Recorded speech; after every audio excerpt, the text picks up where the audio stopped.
미연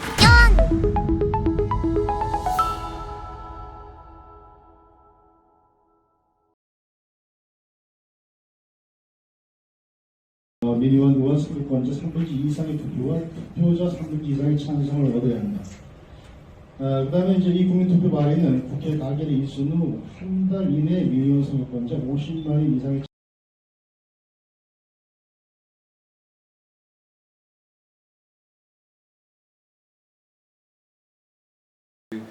저는 오늘 많은 걸 배웠습니다. 아까 두 분 교수님께 제가 학교 다닐 때는 그냥 거의 지나치다시피 했던 국민투표 부분을 이렇게 자세하게 공부하기는 몇십 년 만에 처음인 것 같습니다. 이렇게 헌법 조항이나 형소법 조항을 이렇게 낱낱이 활용하지 않는 게 더 좋은 나라일 것 같은데 이렇게 악착같이 사용해야만 되는 그런 나라가 되어버렸습니다. 그래서 두 분 교수님께 감사드리고 많은 걸 배웠습니다. 그리고 전적으로 동의합니다. 두 분 근거에 대해서도 제가 더 이상 말씀드릴 건 없고요. 그리고 또 한편으로는 지금 허민 기자님 말씀하신 그 위험성에 대해서도 충분히 공감합니다. 그래서 어느 걸 반대한다, 찬성한다 그러면 두 분 말씀에 다 공감합니다. 그런데 제가 말씀드리고자 하는 것은 두 분 말씀이 아까 교수님들은 이제 국민투표에 대해서 찬성하시는 부분이었고 허민 기자님은 좀 위험하기 때문에 자제해야 되는 거 아니냐는 신중론을 펼치셨는데 일견 반대되는 것 같이 보입니다. 그 이유가 뭐냐면은 전제가 같기 때문입니다. 그 전제가 뭐냐면은 현 상태를 그대로 둔 상태에서 얘기하기 때문입니다. 지금 현 상태를 그대로 유지하는 상태에서 얘기하면 어느 의견이든 다 나올 수 있고 다 올바릅니다. 그러나 문제는 한 걸음도 가지 못합니다. 제가 여기 나온 이유는 무슨 지식을 전달하러 나온 것도 아니고 제가 그럴 만한 입장도 되지 않습니다. 저를 초청하신 이유는 일반 국민의 입장에서 국민의 시각에서 얘기해달라는 취지로 알고 있습니다. 그러니까 제가 일반 민초의 입장에서 말씀을 드리겠습니다. 아주 쉽게 얘기해서 다 좋은데 그럼 어떻게 이렇게 할까요? 라는 겁니다. 어떻게 할까요?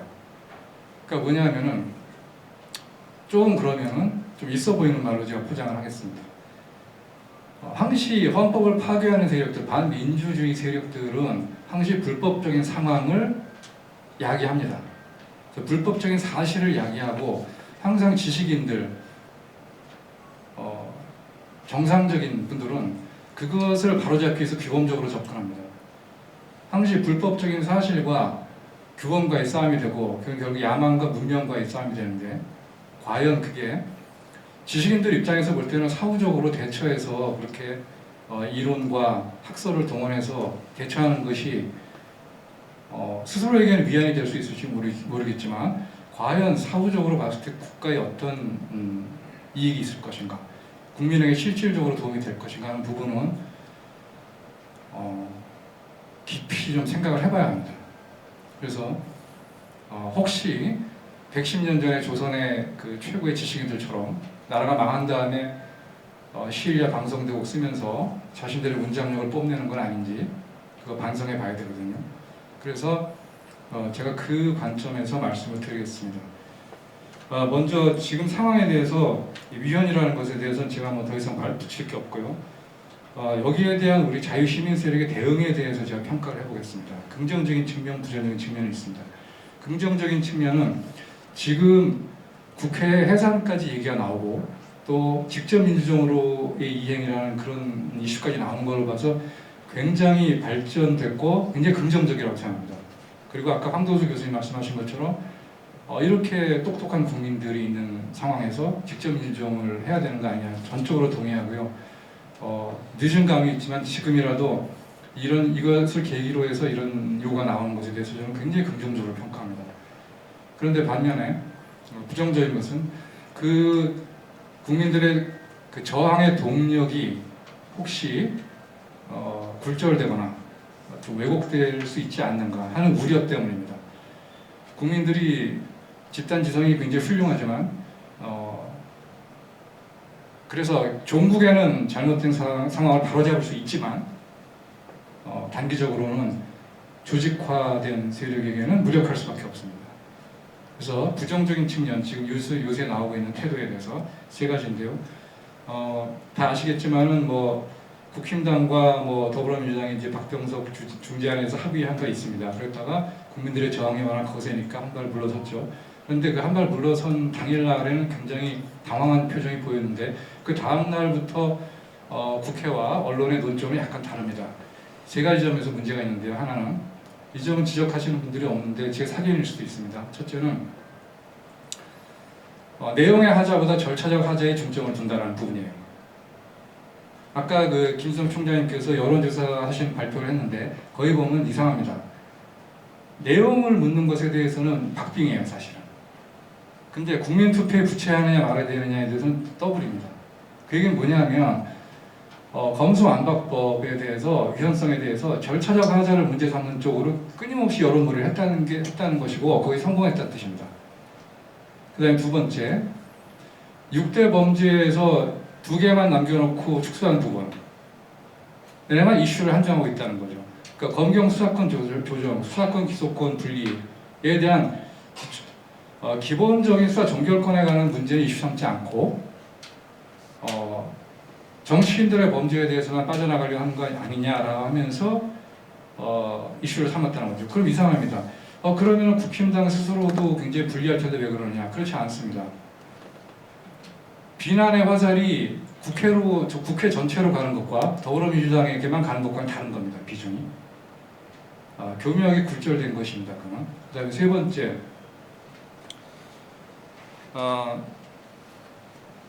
윤석열 당선인과 지지층과 이반을 유도했습니다. 물론 지금까지 지속되지는 않아요. 하지만 교묘하게 그거를 노렸다는 증거들이 있습니다. 그래서 이 얘기는 뭐냐면은 항상 이 긍정적인 진보의 동력에 항상 조직화된 세력의 책략이 개입한다. 그리고 그것이 국민들의 그 선한 동력이 악하게 이용되지 않게끔 하는 게 지식인들의 몫이다. 이걸 강조하고 싶은 겁니다. 저는. 그 다음에 이것이 주는 이 검수완박 이 위헌 입법이 주는 우리에게 주는 시사점이 있습니다. 그건 뭐냐면 두 가지인데요. 한 개는 대의제 한계의 심각성을 인식하게 해줬다는 겁니다. 여기에 대해서 제가 덧붙일 필요는 없을 겁니다.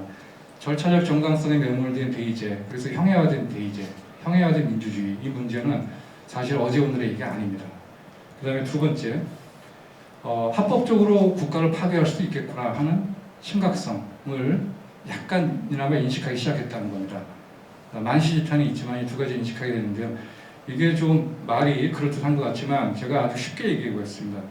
대의제 한계의 심각성을 인식했다는 것은 우리의 약점을 인식했다는 겁니다. 쉽게 얘기하면 약점입니다. 우리의.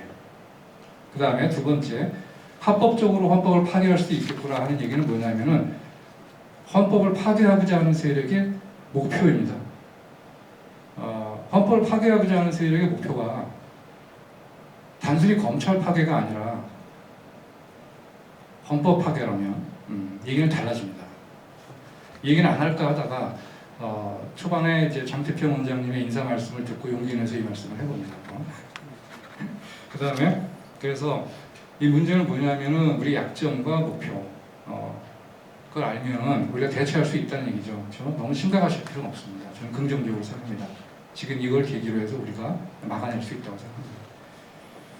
그 다음에 이제 시사점 두 번째는 직접민주정으로 이행입니다. 직접민주정, 이제 과거 같은 직접민주정을 우리가 헌법 교과서에 나오는 얘기들을 그렇게 답습할 필요는 없다고 생각합니다. 물론 그거가 근간이 되겠지만 지금의 기술적 여건이 그때와는 완전히 다른 새로운 직접민주정 형태를 고안해낼 수 있다고 생각합니다. 그래서 지금은 그리고 또 과거의 직접민주정에 대해서 부작용을 얘기했던 것들이 지금 많이 극복될 수 있다고 생각합니다. 그래서 이건 바람직한 동력이다 이렇게 생각하고요. 그 다음에 국민투표 부분은 뭐 아까 다 말씀을 드렸고요. 단지 이제 저는 해야 된다고 생각하고요. 그 국민투표가 현실적으로 이루어질 수 있느냐 없느냐는 모르겠습니다. 그건 변론으로 하고요. 당위적인 측면에서 국민투표에 부의하는 것이 옳다. 그런데 과연 국민투표가 이루어질 수 있겠는가 하는 것은 의문입니다. 그거는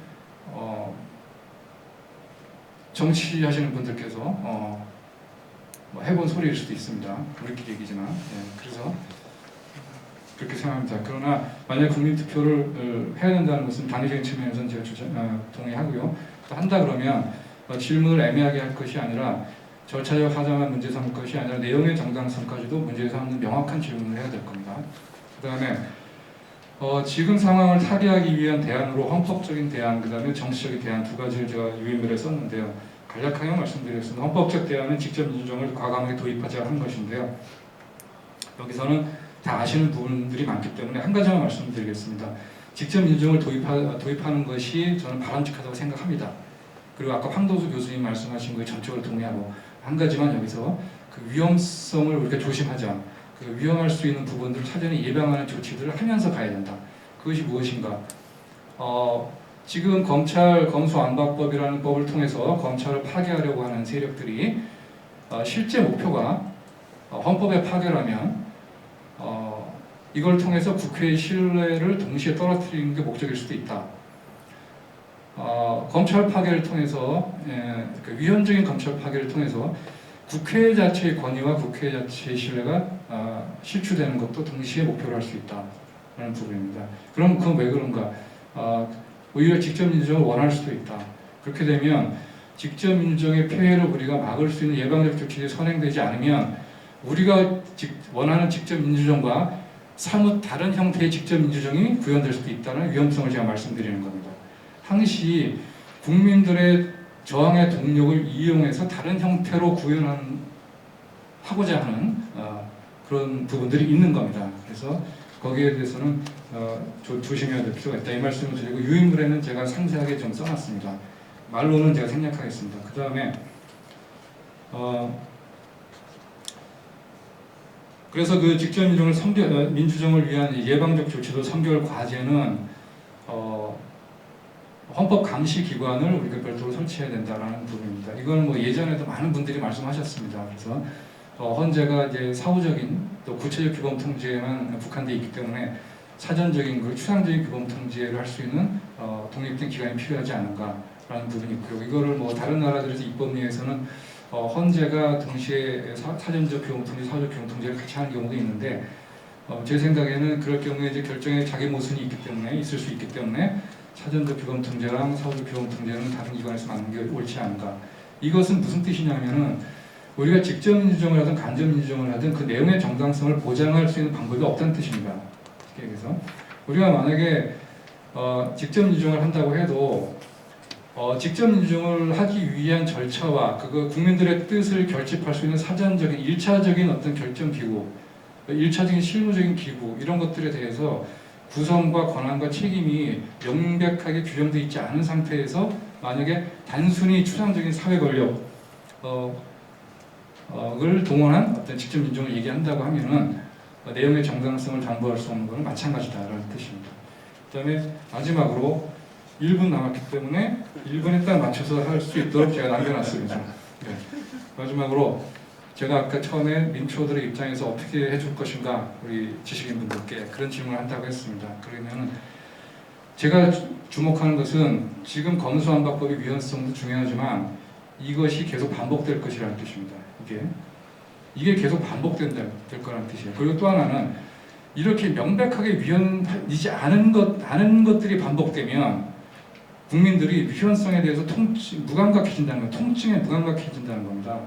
이런 일들이 반복되는 것에 대해서 어떻게 막을 것인가. 첫째, 그래서 제가 써놨습니다. 여기 계신 분들과 또 다른 분들끼리 자유시민 세력의 원탁회의를 구성해 주실 것을 제가 말씀을 드리고, 그 다음에 자유시민 세력의 새로운 정당이 필요하다라는 걸 말씀을 드립니다. 요번에 봤듯이 기존 정치 세력의 기존 정당에게 또다시 배신당하는 일이 없도록 합리적인 자유시민 세력의 정당이 필요하다 이 말씀을 드립니다. 그리고 끝으로 요번에 이것을 계기로 해서 국민투표에 붙여지지 않거나 검수안박법이 그대로 실시된다면 국민저항연대를 발족시켜야 되지 않냐 이 말씀을 드리고 끝내겠습니다. 이상입니다.